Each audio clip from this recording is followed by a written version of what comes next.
All right, what's going on, guys? ChainFeeds here. I'm going to give you guys the top loadouts for competitive Warzone 2.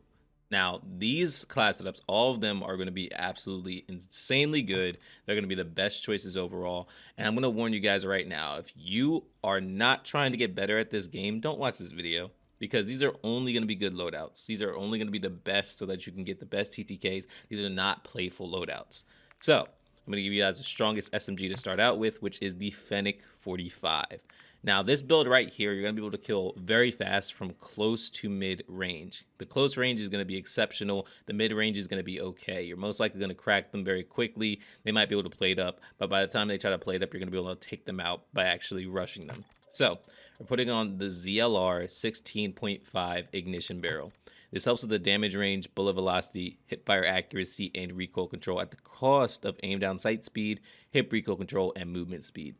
I increased the damage range by 0.25 inches just because it already has pretty solid damage range, and then beyond 0.25 inches is not really beneficial anymore. In fact, it does more damage to the overall balance than it would actually contribute to the damage range. But I did max out the recoil steadiness because it continued to actually help with the recoil control at the cost of just a little bit of imbalance for everything else. It wasn't substantial. It was a minor imbalance. Moving on, we put on the VLK Laser 7MW, and this helps with the aim down sight speed, aiming stability, and sprint to fire speed. Now, the only downside of this laser is visible in ADS, but you have to think about it. When you're going against good players, they're most likely going to know where you are once you take the shot anyway.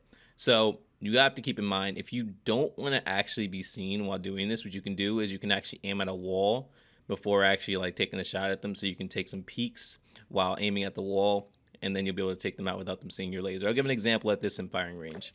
But we move on to the Agile Assault 7 stock. This is the best choice. It helps with the sprint speed, aim walking speed, crouch movement speed, and aim down sight speed. So the negatives that were taken away earlier are now brought back. Now, this reduces aiming stability and recoil control, but we maxed out the aiming stability, and then we help with the aim down sight speed.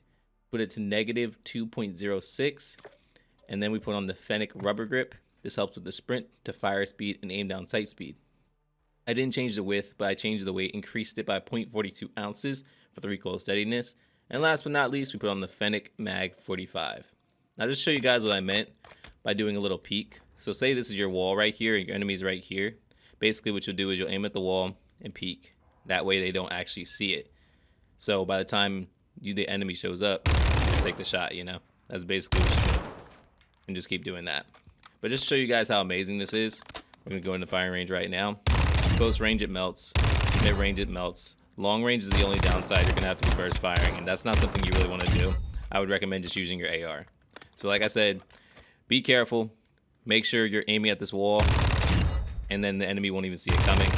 And make sure you're keeping your gunfights short to mid-range. Moving on, it turns out I was actually wrong about the VLK. There's actually a better sight, but I'm going to talk to you guys about some things. So the Schleger Peck box was good for aim down sight, but the TAQ-V 97 barrel helps with damage range, movement speed, and bullet velocity at the cost of some recoil control. Now, we're not going to notice that recoil control with this change of build. So we're going to actually take this off, and we're going to take this off.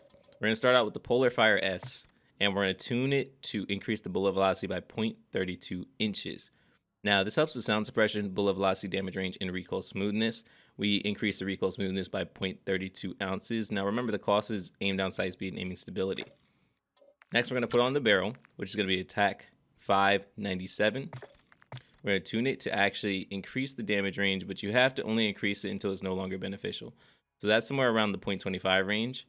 And the recoil steadiness, you increase it until it's once again no longer beneficial.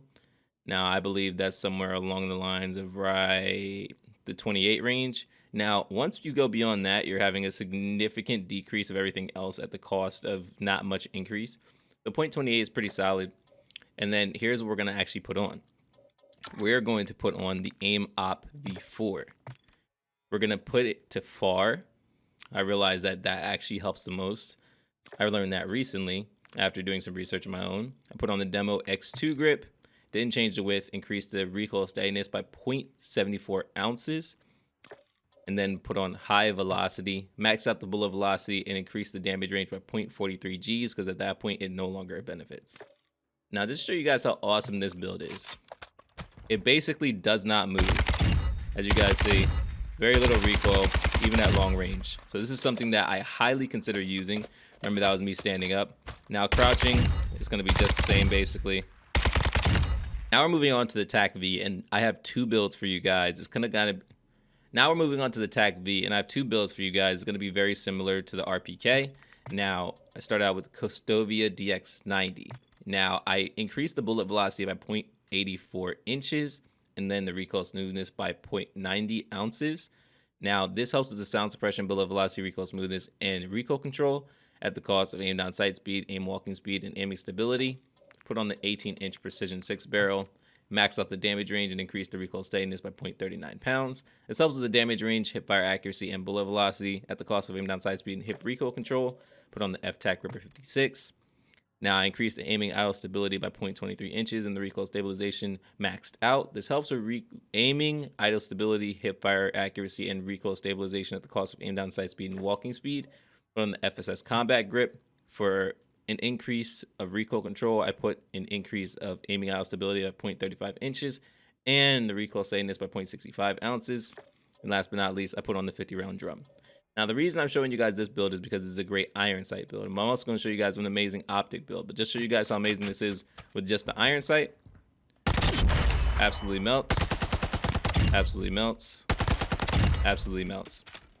So it does have a little bit of recoil, but in my opinion, this is absolutely amazing. In fact, it's better than the TAQ-50. Yeah, the TAQ-56, especially if you get your shots on point. Now I'm going to show you guys an even better build for this. This is the TAQ-V that is absolutely cracked out. Now we're going to change the VLK from the VLK to the AIM-OP 4. So we're putting this on here, maxing out the FAR. And just to make sure there's no other things we can actually tune, aiming out stability is good, recoil stabilization is good. Recoil steadiness could probably go a little bit further.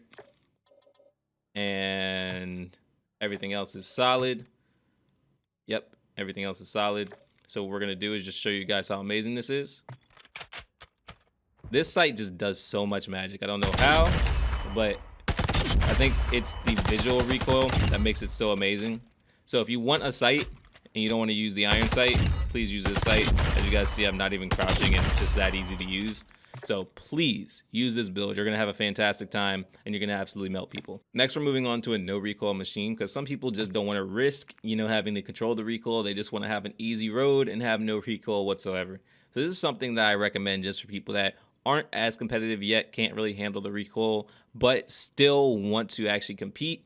Use this. This isn't going to take any skill whatsoever to use. Use a Harbinger D20, max out the bullet velocity and increase recoil smoothness by 0.99 ounces. This helps sound suppression, bullet velocity, damage range, and recoil smoothness.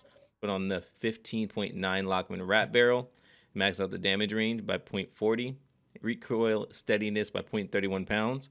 The pros are bullet velocity, damage range, recoil control, and hip fire accuracy at the cost of aim down sight speed, movement speed, and hip recoil control.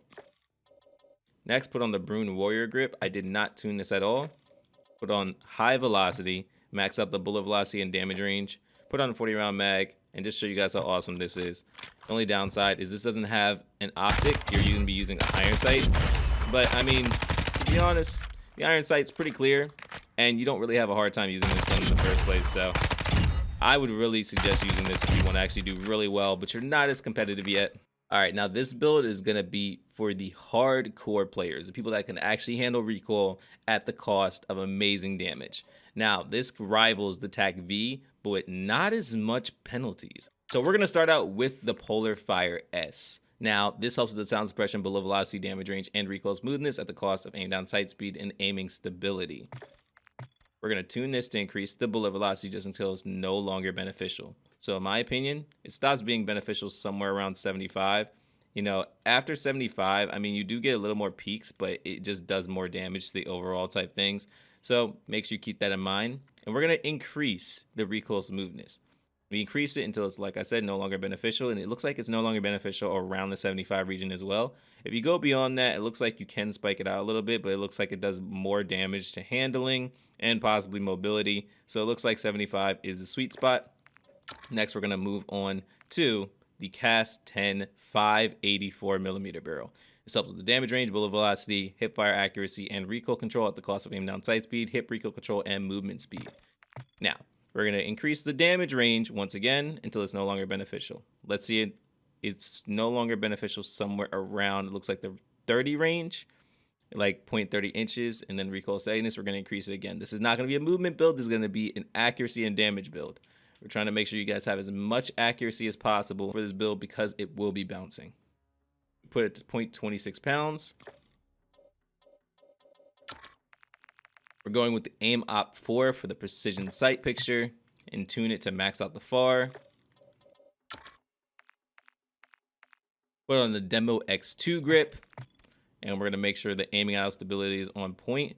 So we're going to tune it probably just about right here at 0.14 inches. And for recoil steadiness, we're going to just increase it until it's no longer beneficial again. So that's around like 0.25, 0.28.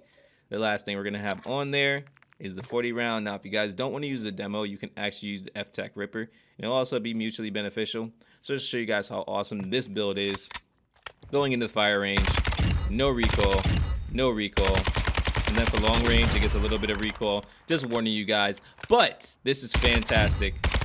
And it does have a little bit of recoil. Like I said, keep that in mind. But if you can control the recoil, this thing is an absolute machine. Now, I genuinely enjoy using this gun. If I don't want to use like an LMG, then this is just the best choice, in my opinion, just because of how easily it kills.